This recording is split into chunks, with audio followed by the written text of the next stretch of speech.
The choir boy who had fainted sat up against the palm trunk, smiled proudly at Ralph, and said that his name was Simon. Jack spoke. "We've got to decide about being rescued." There was a buzz. One of the small boys, Henry, said that he wanted to go home. "Shut up," said Ralph absently. He lifted the conch. "Seems to me we ought to have a chief to decide things." "A chief! A chief!" "I ought to be a chief," said Jack with simple arrogance, "because I'm chapter chorister and head boy. I can sing C sharp." Another buzz. "Well then," said Jack, "I—" He hesitated. The dark boy Roger stirred at last and spoke up. "Let's have a vote." "Yes! Vote for chief!" "Let's vote!"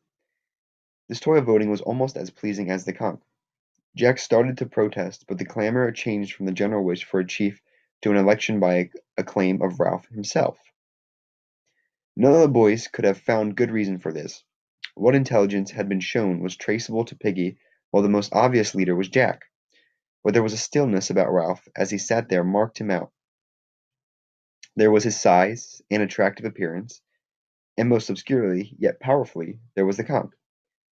The being that had blown that had sat waiting for them on the platform with the delicate thing balanced on his knees, was set apart. "Him with the shell! Ralph! Ralph! Let him be chief with the trumpet thing." Ralph raised a hand for silence. "All right. Who wants Jack for chief?" With jury obedience, the choir raised their hands. "Who wants me?" Every hand outside the choir, except Piggy's, was raised immediately. Then Piggy, too, raised his hand grudgingly into the air. Ralph counted. "I'm chief, then." The circle of boys broke into applause. Even the choir applauded, and the freckles on Jack's face disappeared under a blush of mortification. He started up, then changed his mind and sat down again while the air rang. Ralph looked at him, eager to offer something. "The choir belongs to you, of course. They could be the army, or hunters. They could be—" The suffusion drained away from Jack's face. Ralph waved again for silence. "Jack's in charge of the choir. They can be— What do you want them to be?" "Hunters." Jack and Ralph smiled at each other with shy liking. The rest began to talk eagerly. Jack stood up. "All right, choir. Take off your togs." As if released from class, the choir boys stood up, chattered, piled their black cloaks on the grass. Jack laid his on the trunk by Ralph. His gray shorts were sticking to him with sweat. Ralph glanced at them admiringly, and when Jack saw his glance, he explained. "I tried to get over that hill to see if there was water all around, but your shell called us." Ralph smiled and held up the conch for silence. "Listen, everybody. I've got to have time to think things out. I can't decide what to do straight off. If this isn't an island, we might be rescued straight away. So we've got to decide if this is an island. Everybody must stay around here and wait and not go away. Three of us, if we take more, we'd get all mixed and lose each other. Three of us will go on an expedition and find out. I'll go, and Jack, and he looked around the circle of eager faces. There was no lack of boys to choose from. And Simon. The boys around Simon giggled, and he stood up, laughing a little. Now that the pallor of his faint was over, he was a skinny, vivid little boy, with a glance coming up from under a hut of straight hair that hung down, black and coarse.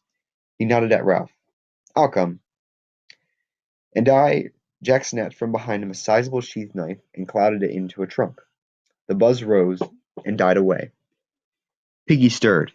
"I'll come." Ralph turned to him. "You're no good on a job like this." "All the same, we don't want you," said Jack flatly. "Three's enough." Piggy's glasses flashed. "I was with him when he found the conch. I was with him before anyone else was." Jack and the others paid no attention. There was a general dispersal. Ralph, Jack, and Simon jumped off the platform and walked along the sand past the bathing pool. Piggy hung bumbling behind them. "If Simon walks in the middle of us," said Ralph, "then we could talk over his head." Three of them fell into step. This meant that every now and then had to do a double shuffle to catch up with the others. Presently Ralph stopped and turned back to Piggy. "Look." Jack and Simon pretended to notice nothing. They walked on. "You can't come." Piggy's glasses were misted again, this time with humiliation. "You told him. After what I said. His face flushed, his mouth trembled. After I said I didn't want. What on earth are you talking about? About being called Piggy. I said I didn't care as long as they didn't call me Piggy. And I said not to tell them, and you went on and said straight out. Stillness descended onto them. Ralph, looking with more understanding at Piggy, saw that he was hurt and crushed. He hovered between the two courses of apology or further insult. Better Piggy than Fatty, he said at last, with the directness of genuine leadership. And anyway, I'm sorry if you feel like that. Now go back, Piggy, and take names. That's your job. So long. He turned and raced after the other two. Piggy stood, and the rose of indignation faded slowly from his cheeks. He went back to the platform. The three boys walked briskly on the sand. The tide was low, and there was a strip of weed-strewn beach that was almost as firm as a road. A kind of glamour was spread over them, and they were conscious of the glamour and made happy by it. They turned to each other, laughing excitedly, talking, not listening. The air was bright. Ralph, faced by the task of translating all this into an explanation, stood on his head and fell over. When they had done laughing, Simon stroked Ralph's arm shyly, and they had to laugh again.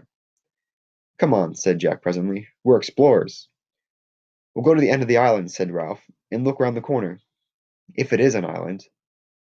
Toward the end of the afternoon, the mirages were settling a little. They found the end of the island quite distinct and not magicked out of shape or sense. There was a jumble of the usual squareness, with one great block sitting out in the lagoon. Seabirds were nesting there. Like icing, said Ralph, on a pink cake. We shan't see round this corner, said Jack, because there isn't one, only a slow curve, and you can see the rocks get worse.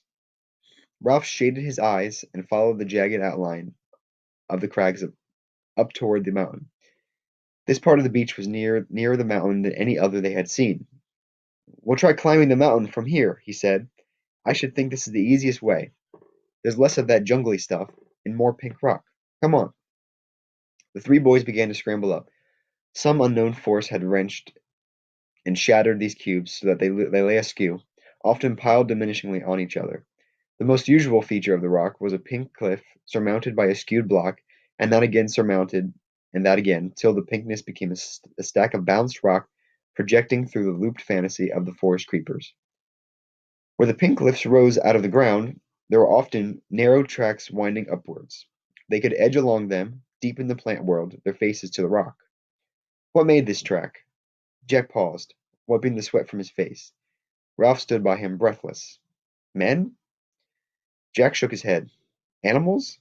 Ralph peered into the darkness under the trees. The forest minutely vibrated. Come on. The difficulty was not the steep ascent round the shoulders of rock, but the occasional plunges through the undergrowth to get to the next path. Here the roots and stems of creepers were in such tangles that the boys had to tread through them like pliant needles. Their only guide, apart from the brown ground and occasional flashes of light through the foliage, was the tendency of slope. Whether this hole, laced as it was with the cables of creeper, stood higher than that. Somehow they moved up. Immured in these tangles, at perhaps their most difficult moment, Ralph turned with shining eyes to the others. Wacko, Wizard, Smashing. The cause of their pleasure was not obvious. All three were hot, dirty, and exhausted. Ralph was badly scratched, the creepers were as thick as their thighs, and left little but tunnels for further penetration. Ralph shouted experimentally, and they listened to the muted echoes. This is real exploring, said Jack. I bet nobody's been here before. We ought to draw a map, said Ralph. Only we haven't any paper. We could make scratches on bark, said Simon, and rub black stuff in it. Again came the solemn communion of shining eyes in the gloom. Wacko, Wizard,